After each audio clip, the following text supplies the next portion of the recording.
The diplomatic vessel hung in the darkness of space like a jewel. Its name was Eternal Harmony, and it belonged to the Galaxy Council. Inside the massive ship, species from across the galaxy gathered in a chamber that had seen 10,000 years of peace. Today, they called humans to answer for their crimes.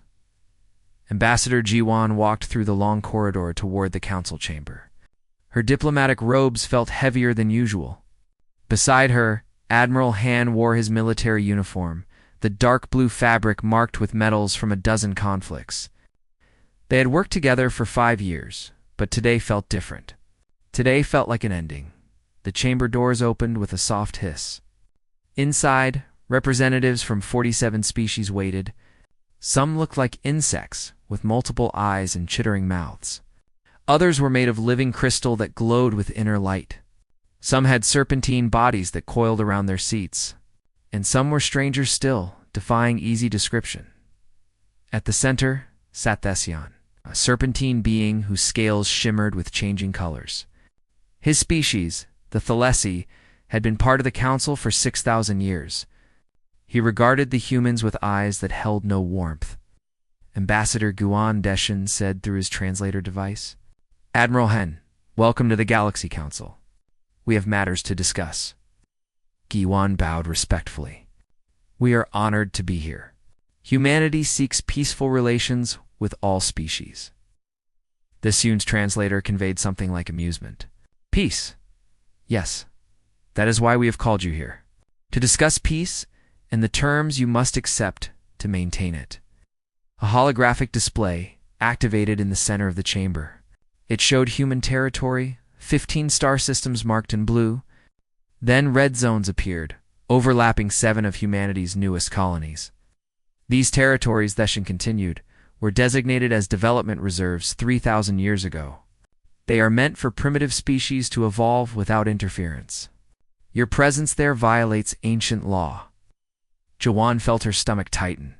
Those 7 systems held millions of human colonists, families, children, entire communities built over decades. We had no knowledge of these designations, she said carefully. Our surveys showed empty space. No claims, no warnings. We can discuss transition arrangements, perhaps joint governance. There will be no discussion, Thession interrupted. His translator carried absolute certainty. The Council does not negotiate with those who violate our laws. We instruct. You will comply. The holographic display changed, showing the Council's demands. Guan read them with growing horror. Withdraw from 7 systems immediately. Surrender all military vessels for inspection and modification. Accept Council oversight on all future expansion. Pay reparations equal to 30% of human economic output for the next century. These terms are impossible, Guan said, keeping her voice steady. Millions of civilians live in those systems.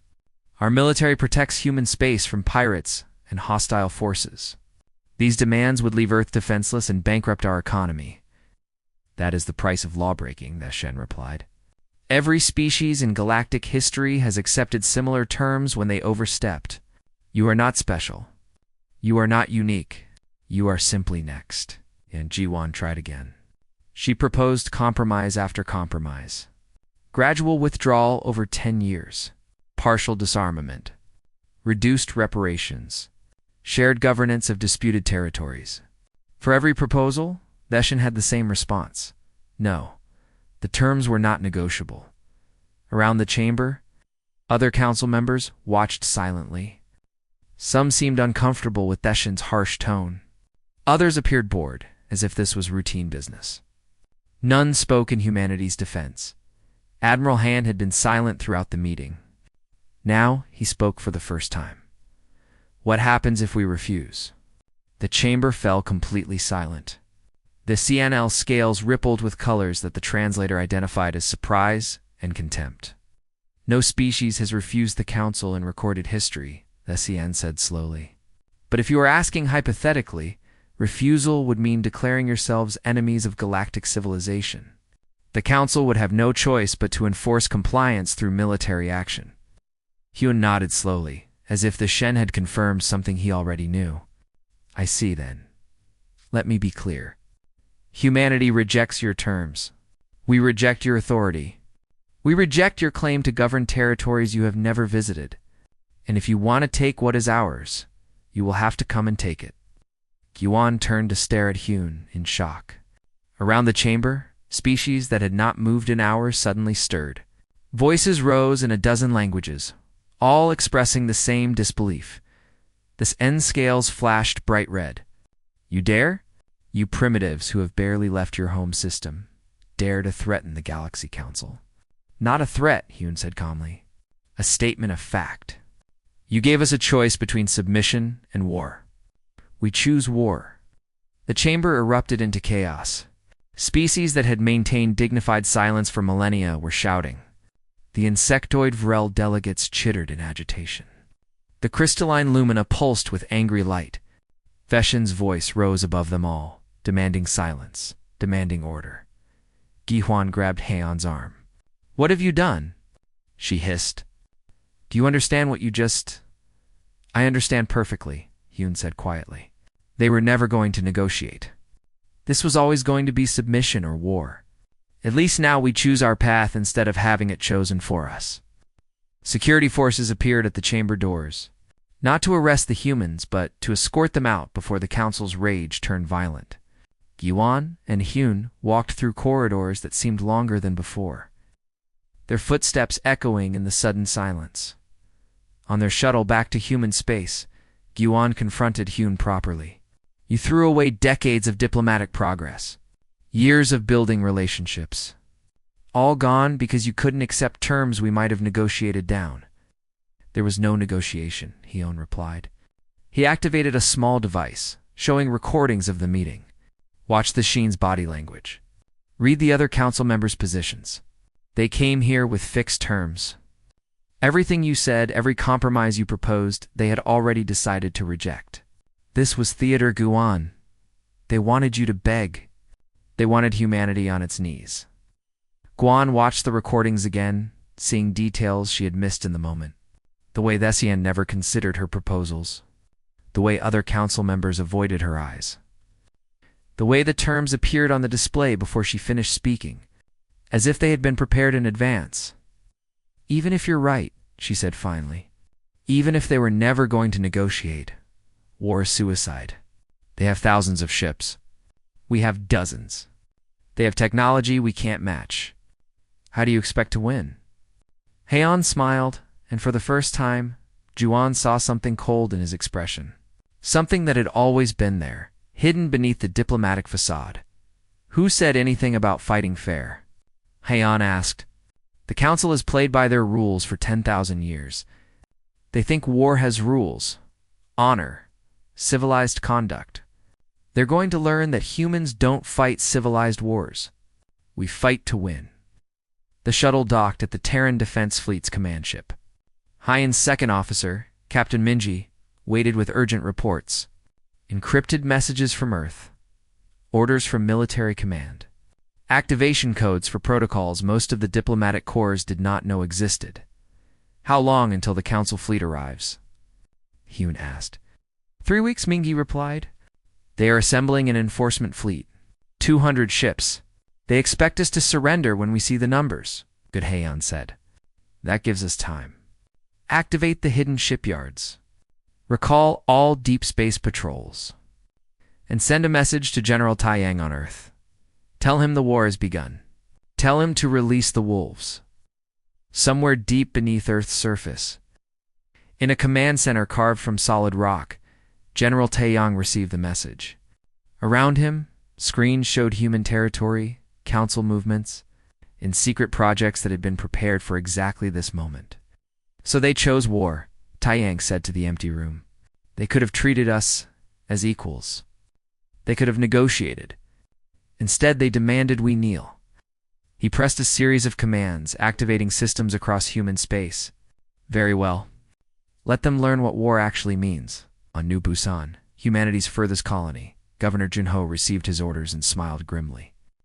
Around the system's star, millions of solar collectors that had been gathering energy for decades began to reorient. Not to collect, to focus, to aim on Titan, Weapon platforms hidden beneath kilometers of ice began their activation sequences. In the Kuiper Belt, satellites that had appeared dormant for years came online. Their true purpose finally revealed, and in deep space, beyond the range of any sensors. Missiles continued their long acceleration toward 99% of light speed. They had been launched months ago, their targets programmed, their warheads armed. And now, at last, they would serve their purpose. The Galaxy Council thought they were enforcing compliance on a primitive species. They thought this would be quick, bloodless, easy. They thought humanity would see reason when faced with overwhelming force. They were wrong on every count. And by the time they realized their mistake, it would be far too late to stop what was coming. 3 weeks had passed since humans rejected the Council's terms. In that time, the galaxy watched with fascination and horror as preparations for war accelerated. The Council called emergency sessions daily. Military commanders who had not seen combat in centuries dusted off old tactical manuals, and everyone waited to see if the humans would change their minds. At the Council's central station, Nexus Eternal Military Coordinator Velthus prepared his report. He was a centauroid, his 4 legs carrying a muscular torso topped with a head that held 8 eyes. He had lived for 800 years and served in the Council military for 700 of them. He had never lost a battle. He had never even been challenged. The human threat is minimal, Velthus announced to the assembled Council. They possess 43 capital ships, 1,600 support vessels, and defensive installations across 15 systems. Our enforcement fleet alone outnumbers them 5 to 1. Our technology is centuries ahead of theirs. Our shields are impenetrable. Our weapons are unmatched. He displayed tactical assessments on holographic screens. Human ships were slow. Human weapons were primitive kinetic projectiles. Human shields flickered and failed under sustained fire. Every metric showed Council superiority. They will surrender when they see our fleet, Velthus concluded. This will be resolved without firing a shot. The Vrel Hive representative, a collective consciousness speaking through multiple bodies, added their assessment. Human biology is weak. They require constant food, water, air. They cannot survive in vacuum. They cannot regenerate lost limbs. They are fragile creatures pretending to be warriors. The Lumina collective beings of living crystal provided technological analysis. Their artificial intelligence is primitive and restricted by their own laws. Their faster-than-light travel requires weeks for journeys we make in days. Their computers are centuries behind ours. They cannot match our capabilities. Around the chamber, Council members nodded in agreement. A few expressed concern about casualties, about the cost of war, even against primitives. But most were confident. This would be quick. This would be easy. This would remind the galaxy why the Council had maintained peace for 10 millennia. Thessian watched the proceedings with satisfaction. The enforcement fleet will depart tomorrow. Commander Velthus will lead personally. Humans will learn that defiance has consequences. Far away on Earth, General Taiyang gathered his commanders in a room deep underground. The walls were lined with screens, showing every human system, every Council movement. Every piece of intelligence Director Summon's network had gathered over decades. Let us be honest, Taiyang said without preamble. In a straight fight, we lose. The Council has more ships, better technology, and resources we cannot match. If we fight their war by their rules, humanity will cease to exist within months. The assembled officers shifted uncomfortably. They knew he was right. Admiral Haiyan, Fleet Admiral now, after his promotion, spoke next. So we do not fight their war. We fight ours. Director Soman activated new displays. For 30 years, my people have been studying the Council.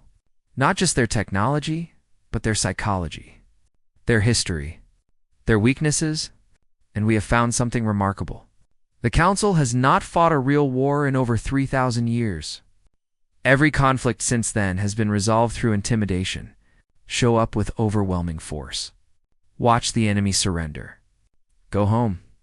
They do not know how to fight an enemy that fights back, added Chief Dayun, head of weapons development. Their military doctrine assumes compliance. Their ships are designed for patrols and displays of force, not actual combat. Their crews have never experienced real battle. They are, in every way that matters, civilians playing soldier. Lieutenant Sora, the youngest officer present, but already recognized as humanity's best tactical mind, brought up strategic simulations. We have advantages they do not expect. Our artificial intelligence may be restricted, but it is aggressive and adaptive. Our weapons may be primitive, but we have designed them for war, not peacekeeping.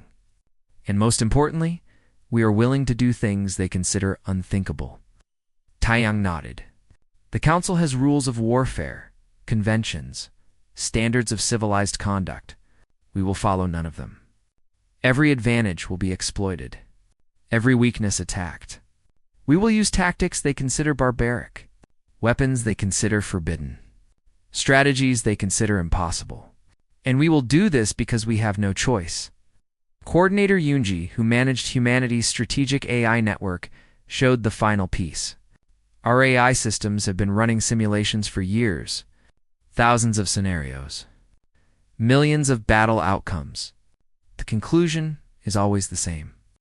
We cannot win a long war, but we can win a short one. If we strike hard enough, fast enough, and brutally enough in the opening engagements, we can break their will to fight before they realize what is happening. Then that is what we do, Taiyang said. The Council expects us to defend our colonies and wait for their fleet. Instead, we attack. Immediately, viciously, with everything we have. The enforcement fleet departed Nexus Eternal with great ceremony. 200 vessels in perfect formation, their hulls gleaming, their shields glowing with power. Commander Velthus stood on his flagship's bridge, confident and calm. Around him, officers prepared for what they expected to be a routine deployment. Their destination was New Busan, humanity's furthest colony. Intelligence suggested the humans had abandoned it. Velthys expected to find empty space and scared colonists ready to surrender. The fleet would occupy the system, establish a blockade, and wait for humanity to accept reality. They entered the New Busan system exactly on schedule. Sensors swept the area.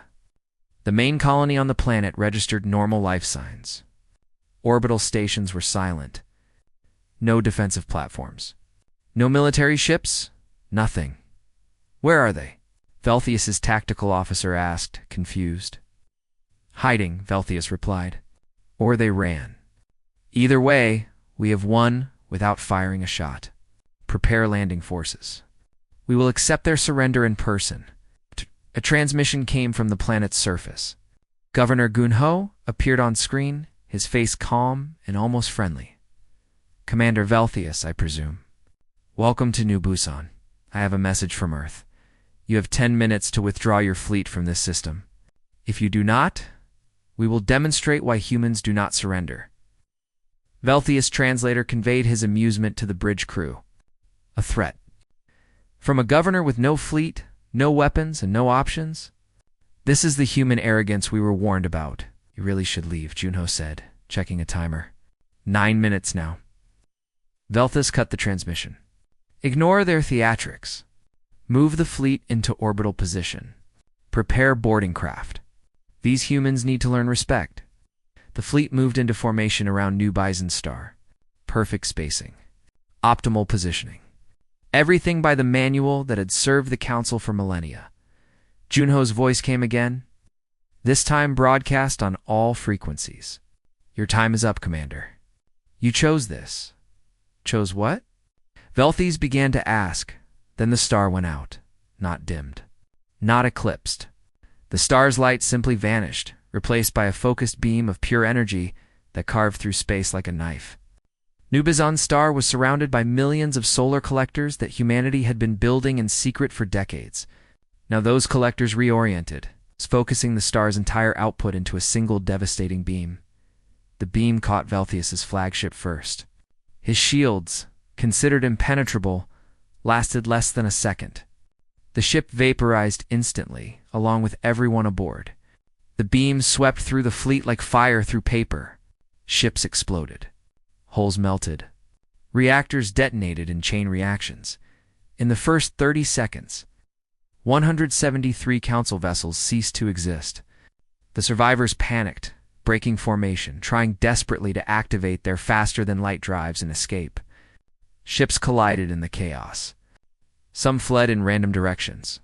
Others simply froze, their crews too shocked to act. The beam cut through them all, back on Nexus Eternal. The Council watched in real time through long-range sensors. The chamber that had known 10,000 years of peace watched 200 ships die in less than 5 minutes. Not defeated, not damaged, annihilated. The holographic display showed the tactical situation. Where there had been 200 blue icons representing Council ships, now there was nothing. Just empty space and expanding debris fields. Deshin stared at the display. His scales flickering through colors his translator could not interpret. Around him, Council members sat in shocked silence. Some were crying. Others seemed unable to process what they had witnessed. How? Someone whispered. How is this possible? On Earth, General Tai Yang received the battle report. He showed no satisfaction, no triumph. This was not a victory to celebrate. This was a necessity, a message that had to be sent. Admiral Heon, he transmitted across secure channels. The Council now knows we are serious. They will respond with everything they have. Operation Wildfire is authorized. Show them what total war means. Admiral Heon received the orders aboard his flagship, the Indomitable. Around him, his fleet prepared for the next phase. They had practiced this for years, trained for scenarios most thought impossible. Now they would execute plans the Council could not imagine. Captain Minji, Hyun said to his carrier commander, "Deploy your fighters. Commander Jaewon, take your destroyers to attack position. Lieutenant Sora, activate the AI network. This is not going to be a battle. This is going to be a lesson." Across human space, fleets mobilized. Weapons platforms activated. Soldiers prepared for deployment. And in the darkness between stars, things began moving. Things that had been placed years ago, waiting for this exact moment. The Council wanted war. They thought they knew what war meant. They were about to learn the difference between their civilized conflicts and the total war that humans had perfected over millennia of killing each other. The galaxy watched and waited. Some species quietly began reconsidering their membership in the Council. Others prepared their own defenses, worried that whatever was coming would not stop with humans. And a few, the oldest and wisest species, remembered something their ancestors had tried to forget. War was not civilized. War was not honorable. War was not fair. War was what happened when survival mattered more than principles. And humans, these young aggressive primitives, remembered how to wage it in ways the Council had deliberately forgotten. The galaxy. Council met in emergency session for the 5th time in as many days. The chamber, designed for calm deliberation, had become a place of shouting and accusation. The loss of 200 ships had shattered the comfortable certainty that had defined Council authority for millennia. Commander Rinthia, hastily promoted after Veltz's death, stood before the assembled species. She was from the Kelthran, a species of winged humanoids known for strategic thinking. She had served under Velthius for 300 years. Now she had to explain how the Council would respond to unprecedented defeat. The humans used their star as a weapon.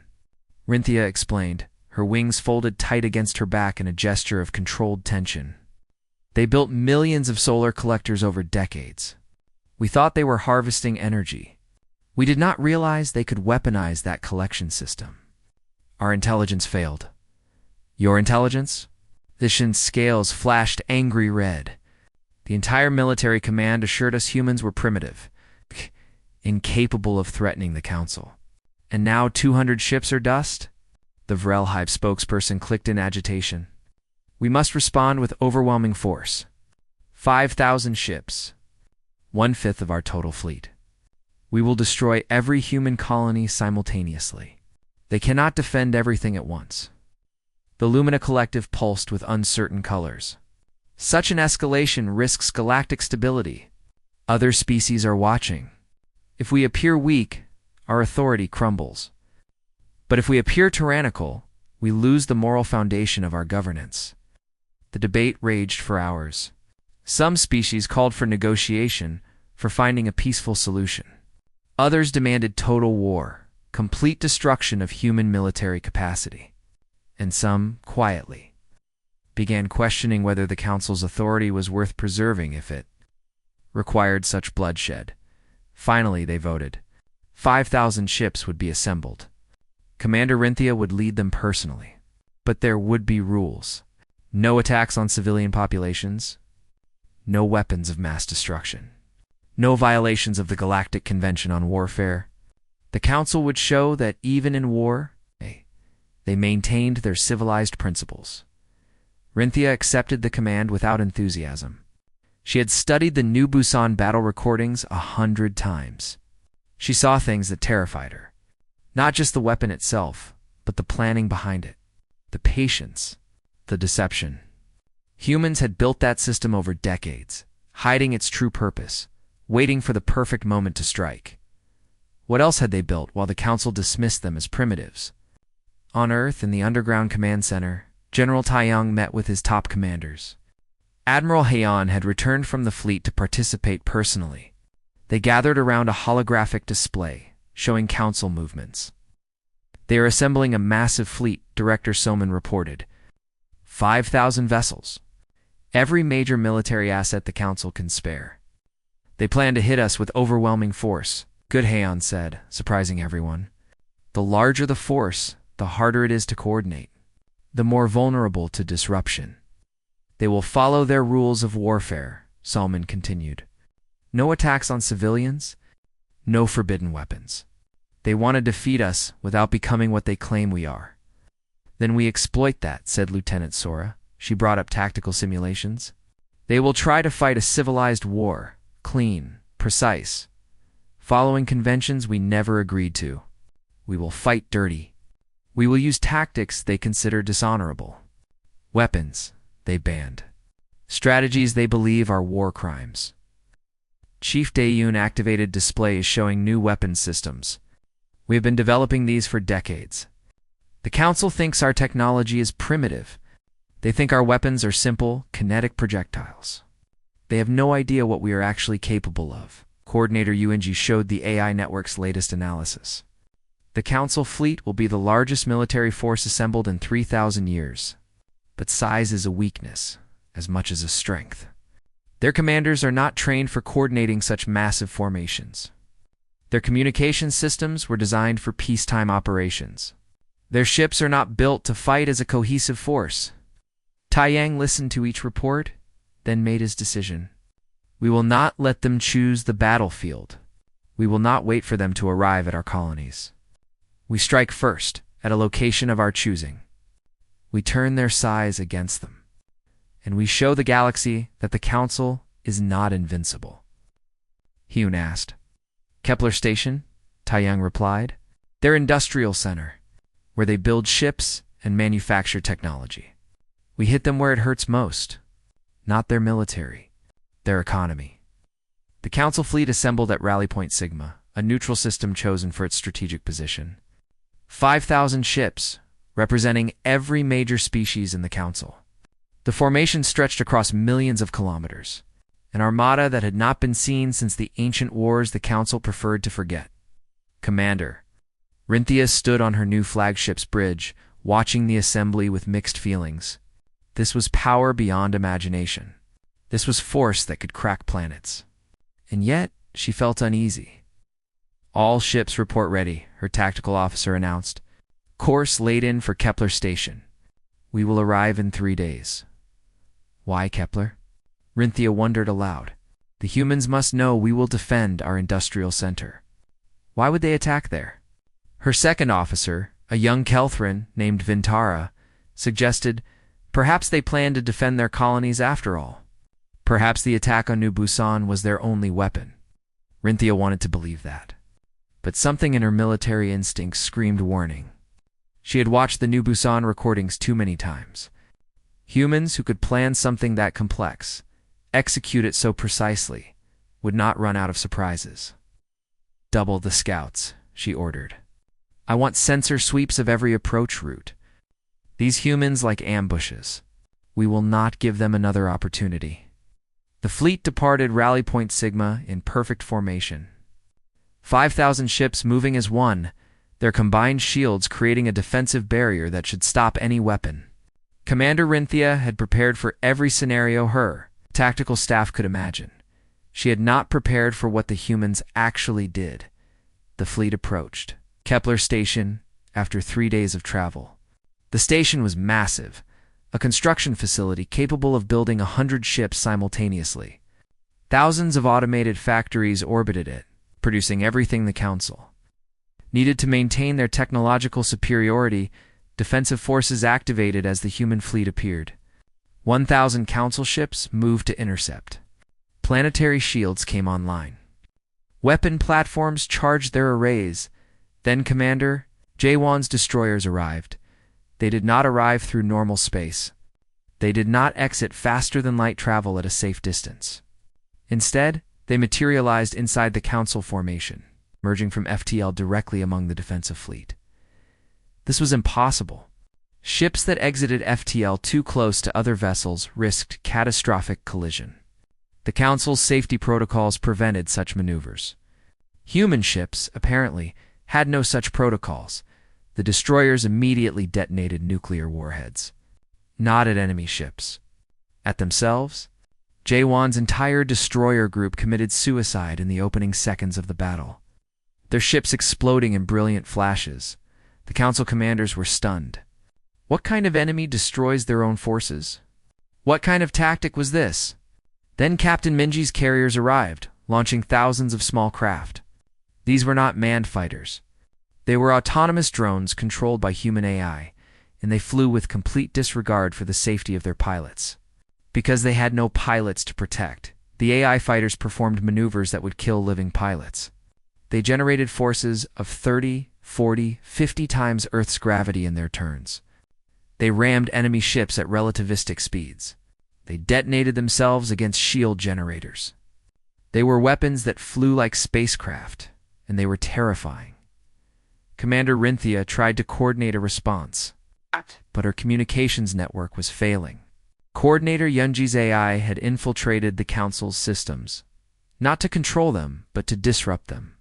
Every order Rinthia gave was delayed by seconds.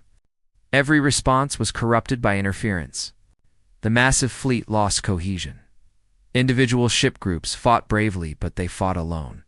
The Council's strength, its overwhelming numbers, became weakness as ships could not coordinate their actions.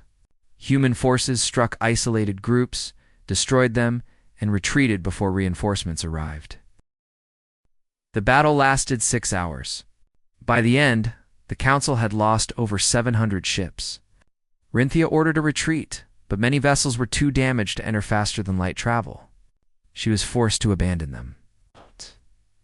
Knowing humans would capture the ships and steal their technology, but the worst part came after the battle ended. The AI fighters that had seemed to sacrifice themselves had not all been destroyed. Hundreds had landed on Kepler Station and its industrial facilities, and they carried something the Council had never encountered: nanomachines, microscopic robots that replicated themselves using available materials.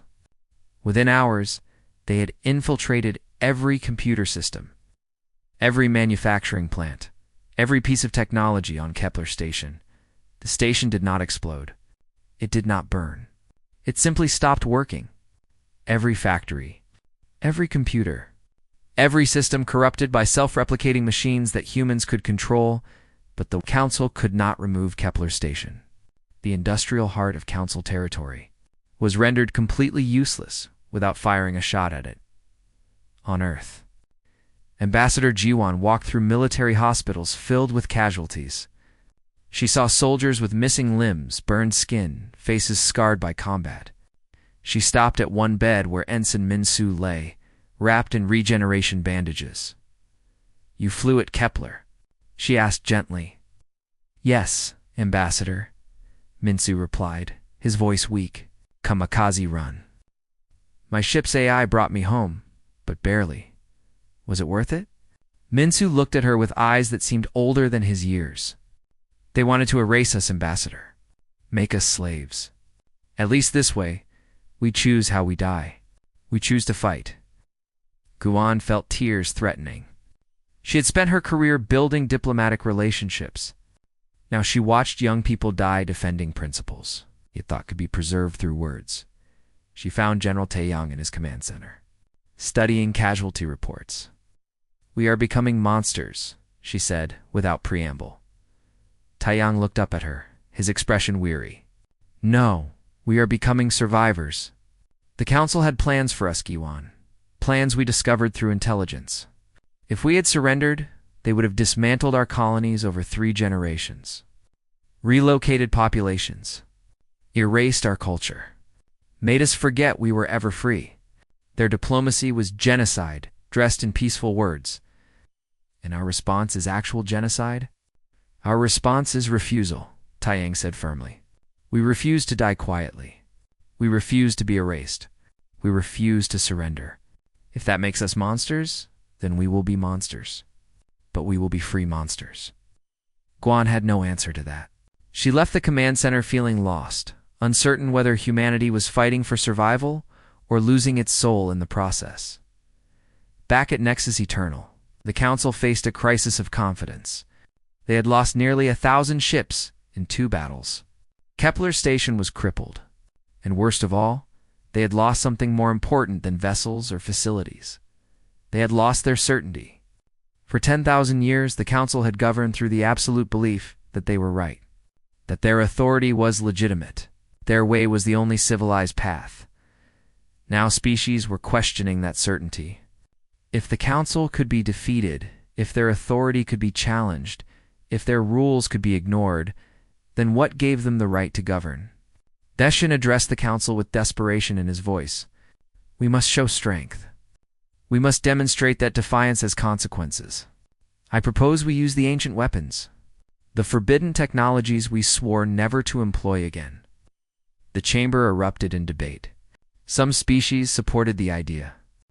Some were horrified. And some, quietly, began considering whether it was time to leave the Council entirely. The vote was close. But fear won over principle. The Council authorized the use of weapons they had banned for millennia. Planet destroyers.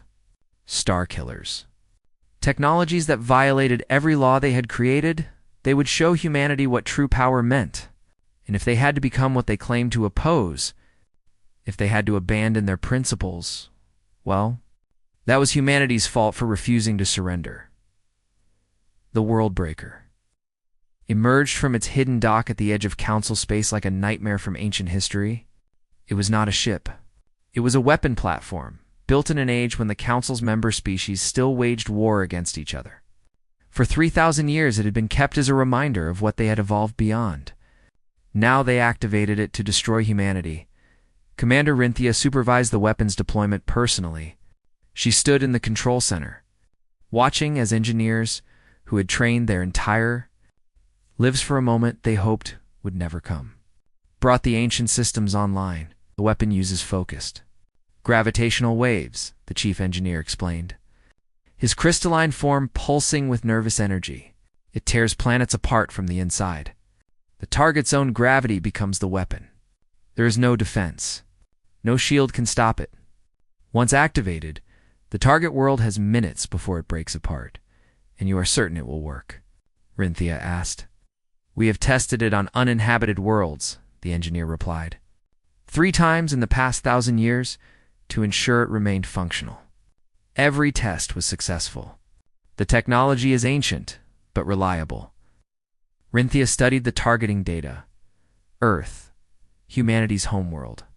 Billions of civilians who had nothing to do with military decisions, women, children, the elderly, all would die when the weapon fired. "This is not warfare," she said quietly. "This is extinction. This is survival," Supreme Commander Mordorin replied. The ancient Lumina had assumed military authority after the disasters at New Busan and Kepler. His crystalline form glowed with determination. Humans have demonstrated they will not accept reasonable terms. They fight with weapons we consider barbaric. They ignore every convention of civilized warfare. If we do not stop them now, they will spread across the galaxy like a plague. Perhaps we should negotiate. No more negotiation. Mordrin's light flashed angry red. We tried diplomacy. They chose war. We showed restraint. They responded with suicide attacks and forbidden weapons. They left us no choice. We must demonstrate absolute power. Destroy Earth, and the remaining human colonies will surrender.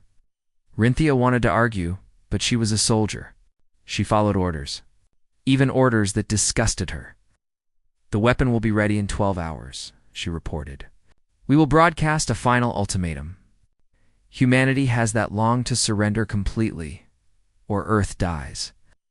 The message went out on all frequencies. The Council's terms were absolute.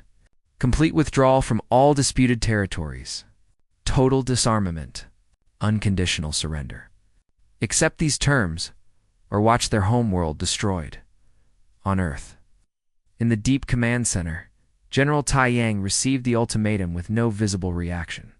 Around him, his staff waited for orders. Some looked frightened. Some looked angry. None looked surprised. They are serious? Admiral Heian asked. Yes, Director Salman replied. Our intelligence confirms the Worldbreaker platform is operational. It has been tested. It works. If we do not surrender, Earth will be destroyed in 12 hours. Then we should surrender, Ambassador Guan said. She had been invited to observe, though she held no military authority. General, please. We have fought well. We have shown we cannot be dismissed. But this is Earth, our home. Billions of lives. We must negotiate. Taiyang looked at her with something like sympathy. Juan, what do you think happens if we surrender?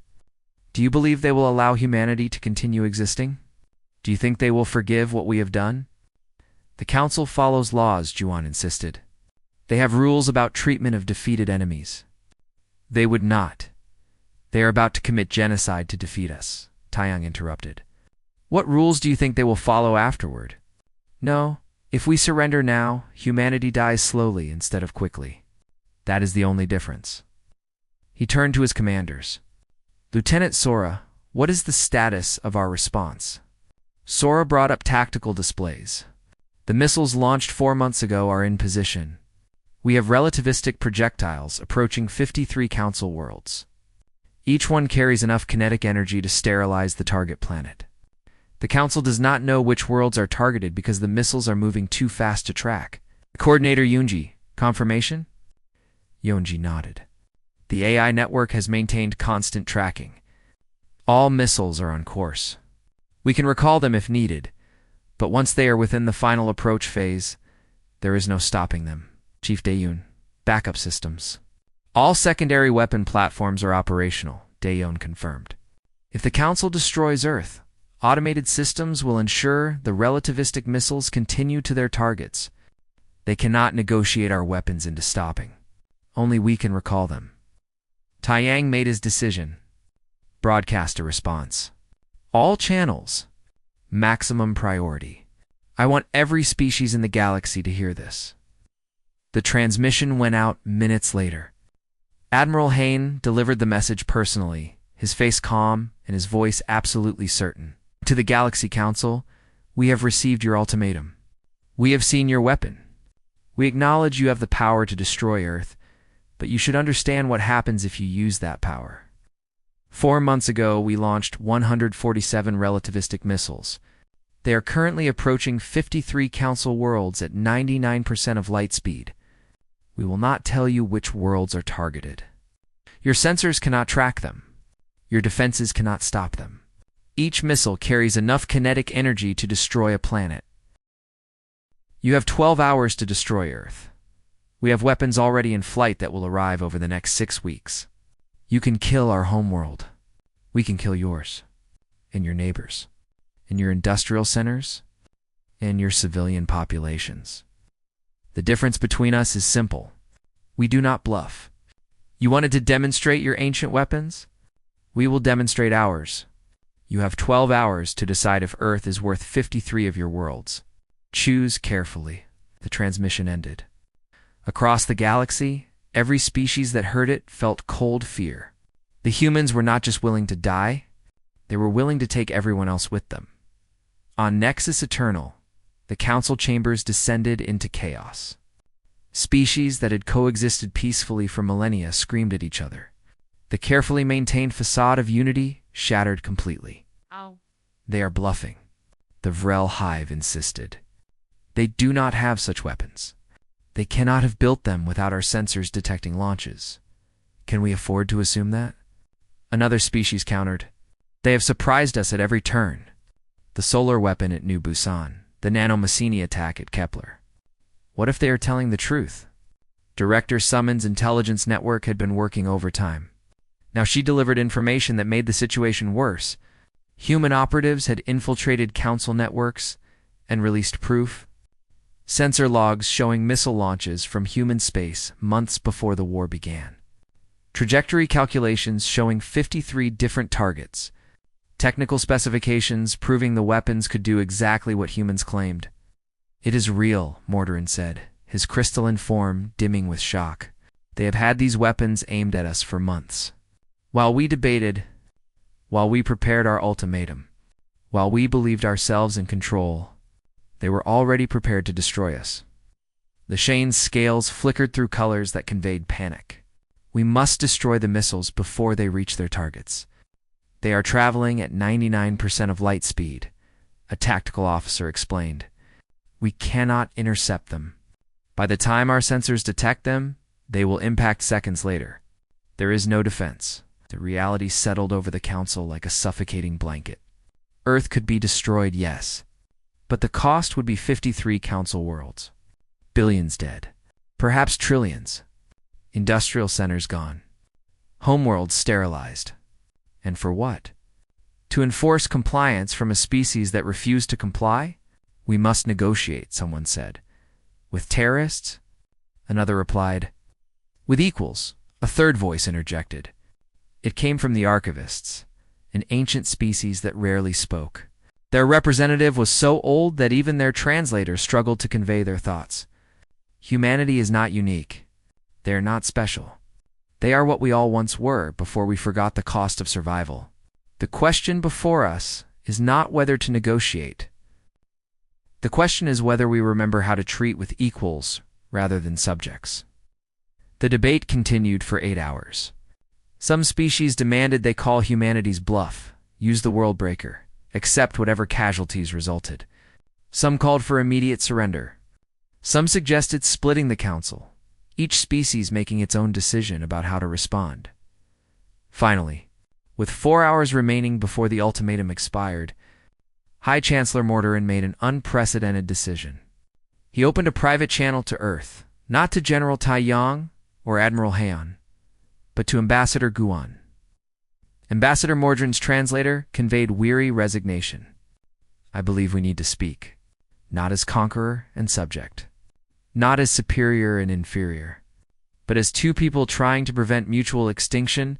Juan, surprised to receive the call, looked to Tai Yang. He nodded permission. High Chancellor, she replied carefully. I am listening. Your military has made your position clear, Mordorin said. You will not surrender under threat. You will not accept terms that reduce humanity to subject status. You are willing to die and to take much of the galaxy with you. Is this correct? Yes, Giwan confirmed. That is humanity's position. Then tell me, as a diplomat, as someone who has worked for peace, what would satisfy humanity? Not demands. Not ultimatums. What would allow us all to survive this?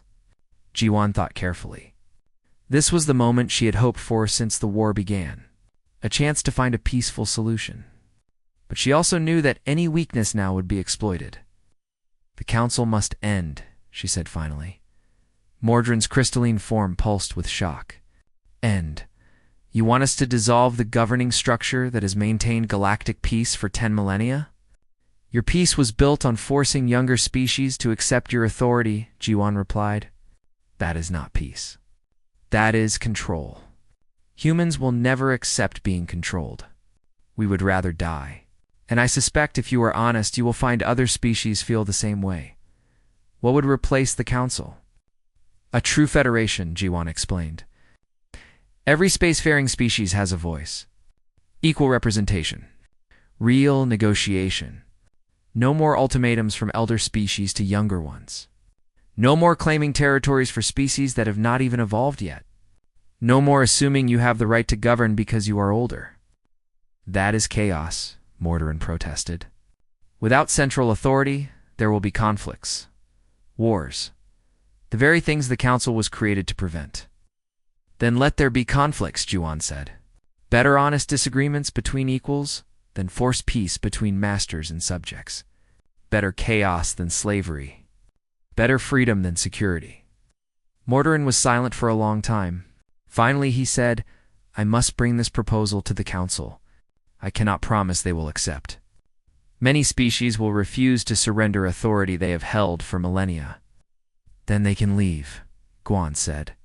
Form their own coalition. But they cannot enforce their will on others. That era is over. Humanity has ensured that. The transmission ended.